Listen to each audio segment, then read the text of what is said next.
Hello, everyone. My name is Bilal Aftab. I'm the mayor here in Saratoga, and I'd like to welcome you to the Saratoga History Podcast. We're coming to you live from the Saratoga Museum, which is in downtown Saratoga. You may not know that we actually have a museum here in Saratoga, and that's because we have a very special history here. And the intent of this podcast is to share that history with our residents in Saratoga, but also with anyone outside of Saratoga as well. Whether you live on Glen Una, whether you live on Farwell, or whether you live in another country, we love to share the story of Saratoga with you so that you have a better understanding of what our city's about, what makes us who we are, but also we're hopeful that you'll hear some interesting and fun stories about our history. I'm coming to you from the museum, which is run by the Saratoga Historical Foundation, and I have the honor and privilege today of sitting with the president of the foundation, Annette Stransky. Hey, Annette. Hey, good morning. Good morning. I don't know when you'll be listening to this. It might be morning, it might be night, it might be afternoon, wherever you are. You might be on a drive to work. You might be out for a walk. The first topic that we're going to jump into today is actually the incorporation of Saratoga, which is to say, how did Saratoga become a city? If you take a look at the logo of Saratoga, you'll often see the year 1956, which is the year that Saratoga officially became a city. And so our intent today is to spend time learning about that story. How and why did Saratoga become a city? What does it mean to become a city? And maybe before we jump into that, it's probably worth starting with understanding, Annette, what was Saratoga like in 1956?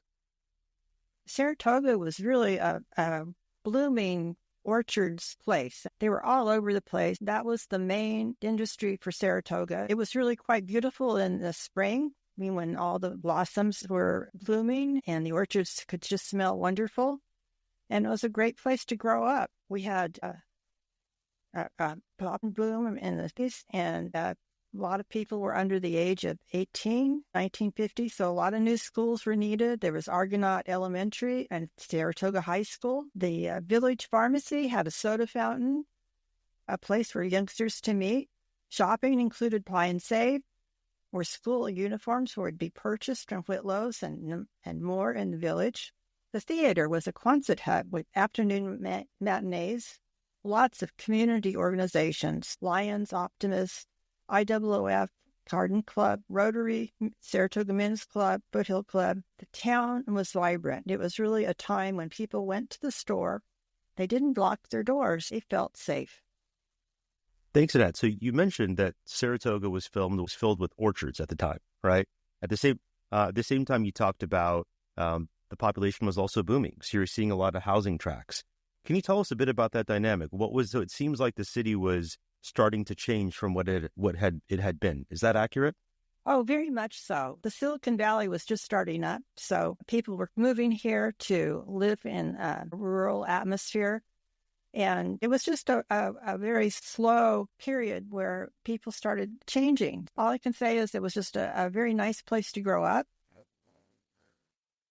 Not too different from today, for what it's worth. I think that people come here and move here because they want to have a nice place to raise a family, to grow old, for whatever stage of life you're in. It's also a slightly more rural atmosphere than the rest of the Bay Area. And yeah, people move within Silicon Valley here because they want to do all those things. And so it's funny how, even though we're talking about the 50s, it's not too different from today. Yeah, well, people do love to get the rural atmosphere, and they do stay a long time in those days. But now people are more mobile, so they move where the jobs are. And a lot of the jobs are here. But Saratoga was pretty interesting because it stayed as a residential city. We had no industry.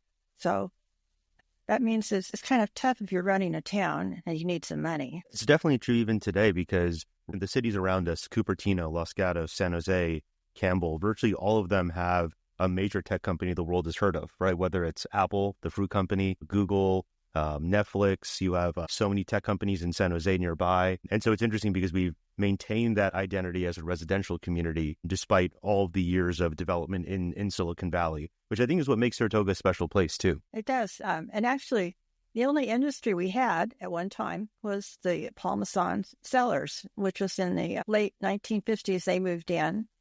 And that was actually one of the largest companies hiring anybody.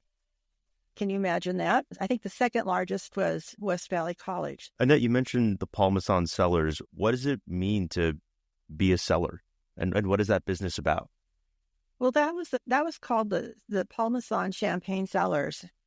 And what they did is they were bottling the wine, which was very famous because of Parmesan. And what they actually had was this beautiful bottling facility that had the opportunity to wine taste. So people would go there on weekends and taste wine and get a tour of the bottling. And it was very, very interesting.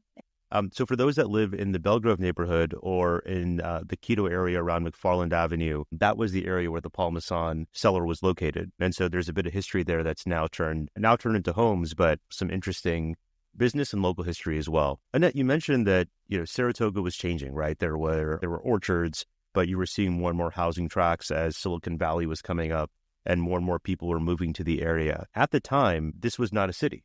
This was basically unincorporated county. So you were basically in Santa Clara County, but you technically weren't in a city. Is that accurate? Yes.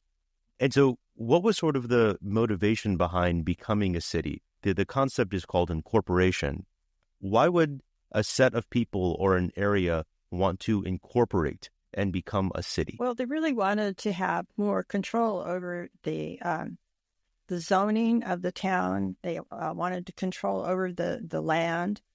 And so in order to do that, you have to have money. So when we become incorporated, you get control over the tax revenue, and you can purchase services. And that's what they decided to do. And it was really an unpopular idea because ranchers like to be in control of their own space. They didn't want anybody to have someone telling them what to do. And many large homes felt the same way. Glenuna had especially large homes, and they didn't want any restriction on the size of the plot.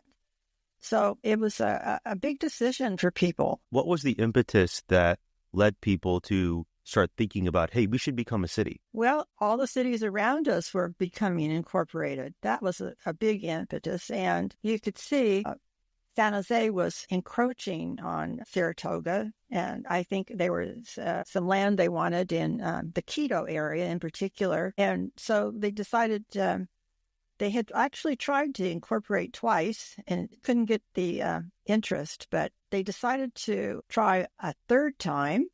And they did a great job, I think, in doing that because they held a lot of meetings, they took out ads, lots of discussion took place so that everybody could understand, your taxes may go up, but not a lot, but we needed to do it in order to retain our identity. We like the idea of being rural, so we really had to do that now.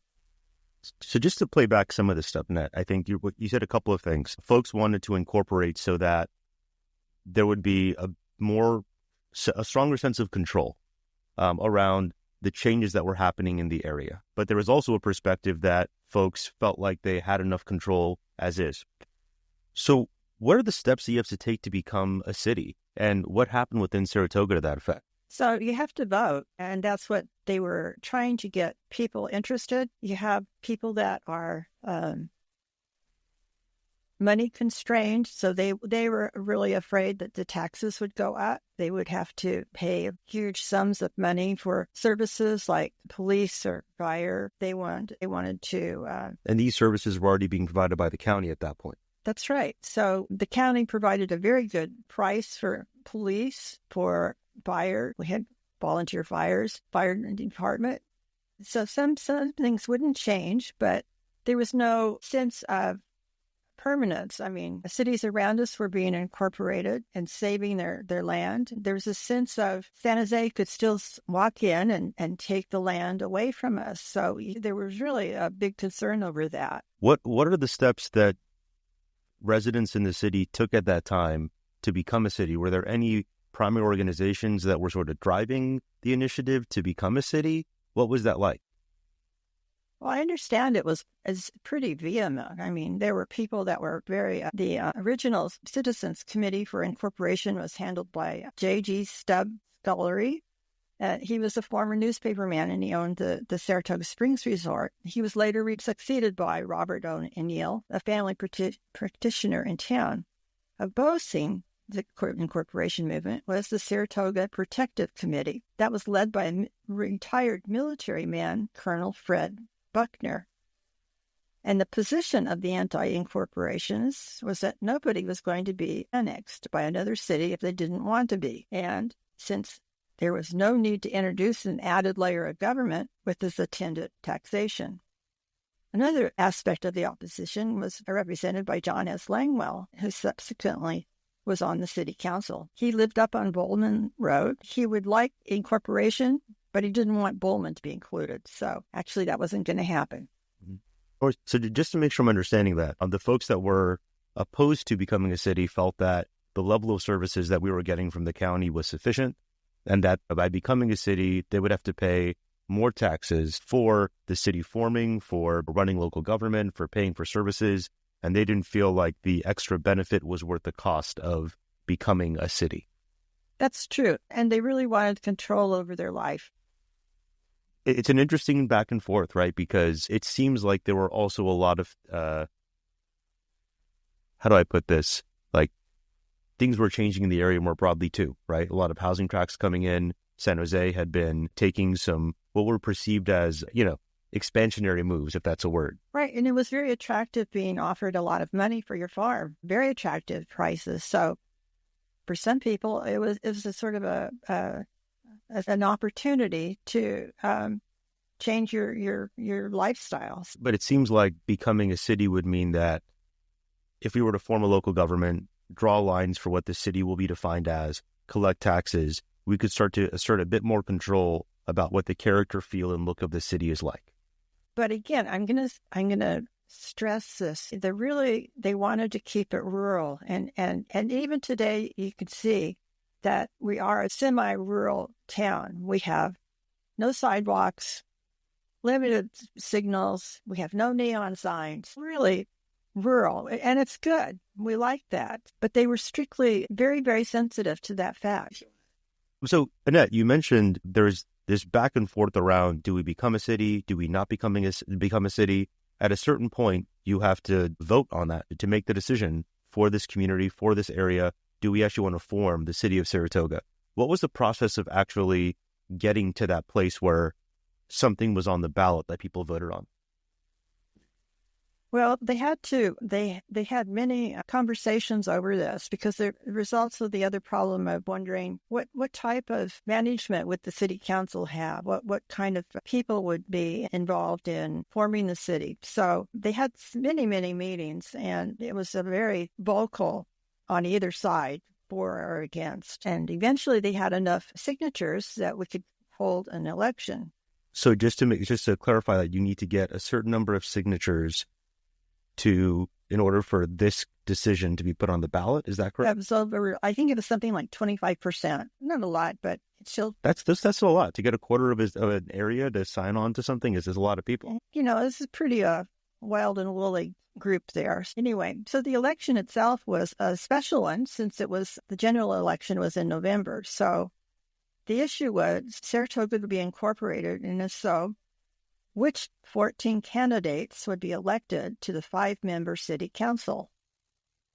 And according to newspaper accounts, almost 75% of the 4,473 registered voters within the boundaries cast ballots, including those who voted only on council candidates. That's a crazy percentage, by the way, 75%. And we track, elections in the city of Saratoga.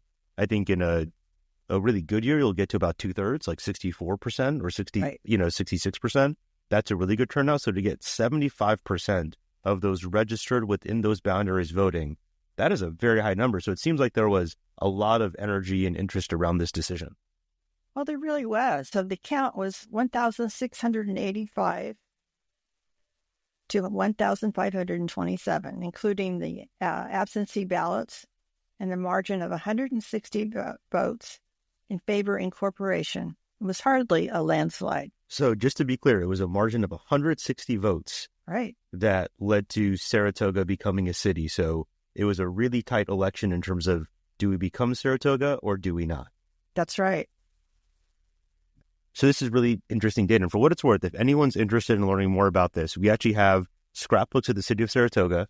And you can also go to the archives at the MLK Library in San Jose, and you can actually read the articles from the 1950s that talk about, folks writing in favor of becoming a city, folks writing against. You can also track sort of the process of the election, and whether it was the process for the petitions, getting the ballot out, and then the vote itself, because like in any situation, including today, it takes a bit of time to get the vote counted. And so all that information is available in the archives at San Jose State, but also here in Saratoga. So another chance to visit our museum, which, by the way, entry is free. And we would love for you to come by here anytime. So you have this election, and it's a very close, really large turnout, really close result. What was the reaction to that, and what happened after that?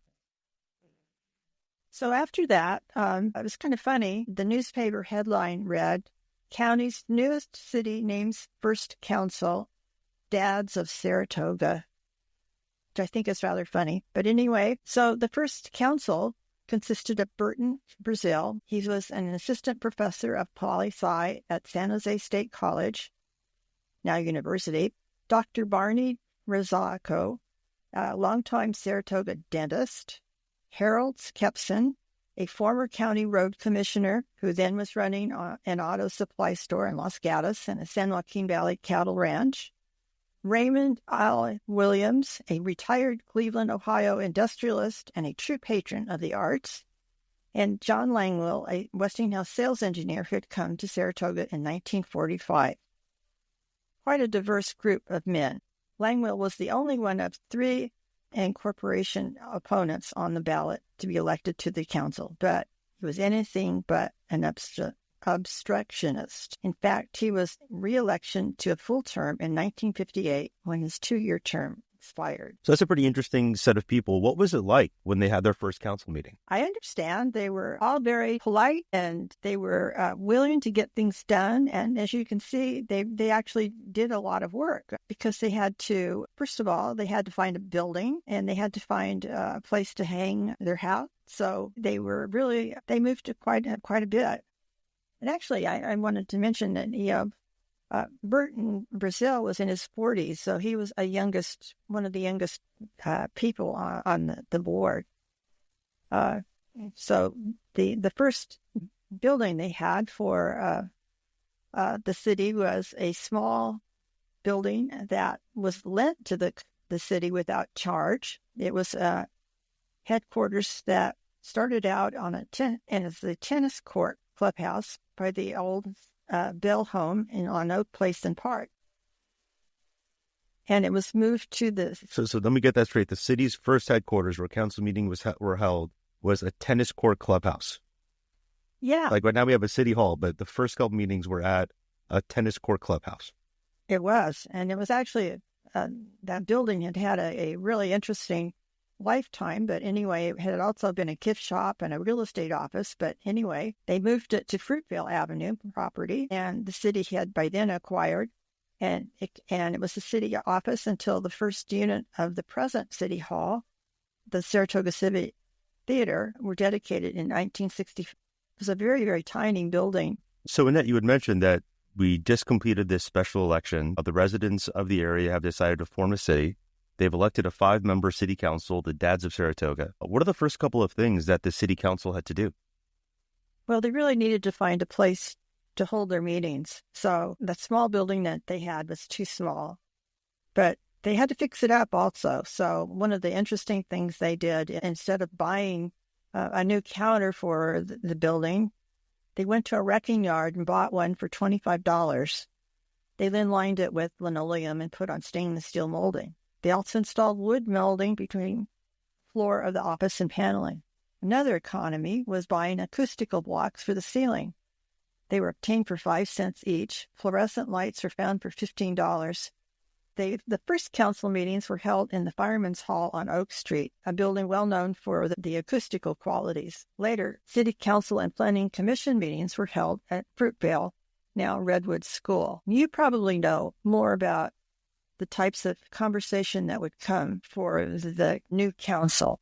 Yeah, I took a look at the meeting minutes from 1956. And so the first meeting for the city was held on October 22nd in 1956. You can actually take a look at the meeting minutes at the City of Saratoga's website. The meeting started at 8:15 p.m. They had to do a lot of the basics of getting a city set up. And that started with, hey, picking who the mayor is going to be, who the vice mayor was going to be, understanding who the city, appointing a city clerk, appointing a city attorney. They did a number of different things like passing the first set of zoning ordinances as well to basically reflect what could and couldn't happen in Saratoga. They also had to go and get insurance on behalf of the city. So a lot of the things that we as a city continue to do today, they did sort of for the very first time because we had to form a city. One thing I found really interesting was at the end of the first meeting, one of the things that was passed was an emergency ordinance related to the management of dogs, of canines. And so I took a bit of a deep dive into this within Saratoga, but also within the area broadly. And basically there was a young boy who at a park nearby in San Jose had been bitten by, it wasn't a dog, by another animal. I think it was a squirrel maybe. And it turns out that that animal had rabies. And so there was a concern that rabies was spreading amongst the animals. And so there was an emergency ordinance around making sure that dogs were vaccinated and taken care of them. And again, we're talking about D6 Saratoga, where there were a lot more farms and things were a lot more rural than they are today. I also think it's interesting, the first request from citizens at a council meeting was actually at the second meeting. And at the second meeting, the first request was actually to put a stop sign over here at Big Basin Way right by the village. So it's interesting just taking a look at some of the old meeting minutes and getting a sense of how similar they were on the one hand, but also pretty incredible that they were doing this all for the first time, and how a lot of the precedents that were set back then are things that we still follow, except for where it's made sense to modify them over the years. What was happening in neighboring cities as well? So I know Saratoga incorporated in 1956. What about the areas around us? When did they become cities? And was it a similar dynamic where they also just wanted to assert control? So Los Gatos had been incorporated earlier in 1887 because it had already established a significant population because of its location on Los Gatos Turnpike Road and connecting San Jose and Santa Cruz. This made it a thriving city for logging and agriculture. Los Altos was incorporated in 1952 with 2,138 voting yes and 1906 voting no. Cupertino was incorporated in 1955 with 225 voting yes and 183 voting no. So you can see it's always been a very close and hard decision to make whether to incorporate or not.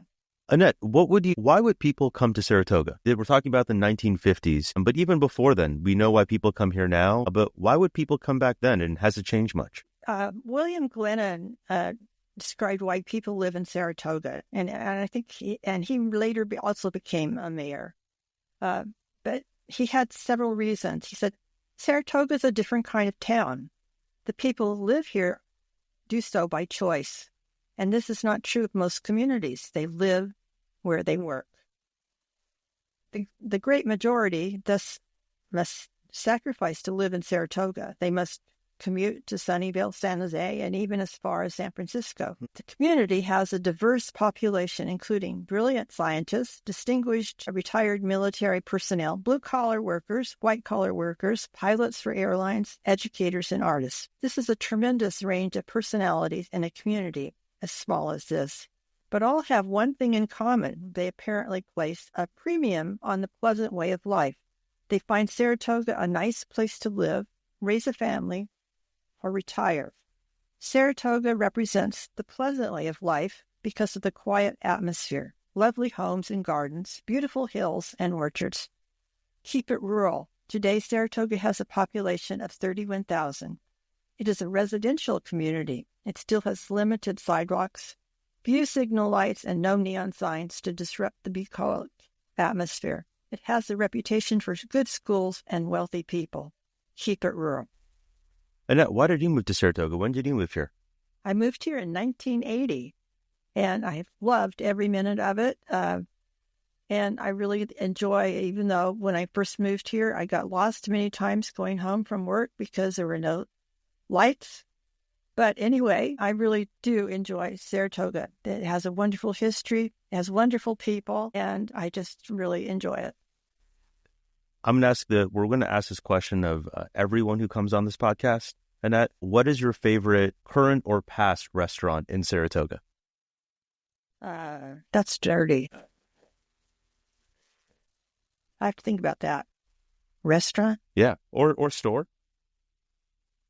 And it could be one from a while ago when you first moved here. I think my favorite restaurant is Hong's because I love the food, and I can't cook that way, but I really love it. But another really place I love is the Fat Robin because she's been here forever, as Hong's, and I really like supporting her for that reason. And the Fat Robin, so Hong's is a restaurant, and the Fat Robin is... Fat Robin's has these wonderful linens and things for decorating your house, and they always have beautiful window displays, and it's just a very pleasant shopping experience. I think one thing that defines a city, a community, is the people. So I'm going to put you on the spot here, Annette. Okay. But do you have an example that you want to share of a time where someone in Saratoga showed you kindness? It's a hard one. Hopefully not. Oh, hard one, hopefully, because there's too many. Well, I have because I work for the museum, and I'm always begging for help. Volunteers, moving a box. I mean, I'm strictly at the mercy of everyone that's around me. So I think I have so many kindnesses that they're hard to identify. They happen all the time. Recently, I had somebody ask me for information about how to manage a collection for a museum. And I contacted two friends, and would you believe they all agreed to do it and help this young man. So I think no matter what it is, I have this wonderful list of people that I can depend on, and I really think that makes my job easy, but it's not really a job. Well, Annette, thank you for spending time with us today and answering all these questions and having a fun conversation about Saratoga's history. I also want to thank you for all that you do for preserving Saratoga's history as president of the foundation here, that you do so much work. I want to invite anyone who's listening to come to Saratoga, to come to our downtown, to visit our museum, to go to Hong's, the Fat Robin, or any other business that you want to frequent. We really welcome you here and want to spend that time. I also just want to acknowledge all the volunteers that Annette's talking about. You might drive by here at 6 p.m. on a winter night, and you'll see a set of folks that are volunteering their time for anybody to come to our museum and just answer their questions. And that's a really incredible thing that I think we have, where we have a set of folks that care so much about the city that they want to preserve and tell that history and story. We're going to wrap this first episode, and I again just want to thank Annette. I also want to thank our team, Rian, Shreya, Sanyukta, and Datri. We have a great team of people here that we've been working with, volunteers from Saratoga High that have done a lot of work in terms of helping us think about what are the questions we want to ask, what are the things we want to share with the community here in Saratoga. We are not professional historians, and so we hope you'll forgive us for any errors, but we also hope that you will engage with us and share with us your feedback, your questions, your ideas for future podcast ideas. You can get in touch with us at podcast@saratogahistory.com. Again, that email address is podcast@saratogahistory.com. That's a chance for you to send us any feedback, any ideas you have, and any questions. And if you think there is an interesting anecdote about Saratoga's incorporation that we missed, please share it with us. And we thank you, and we hope you have a great rest of your day or night wherever you are.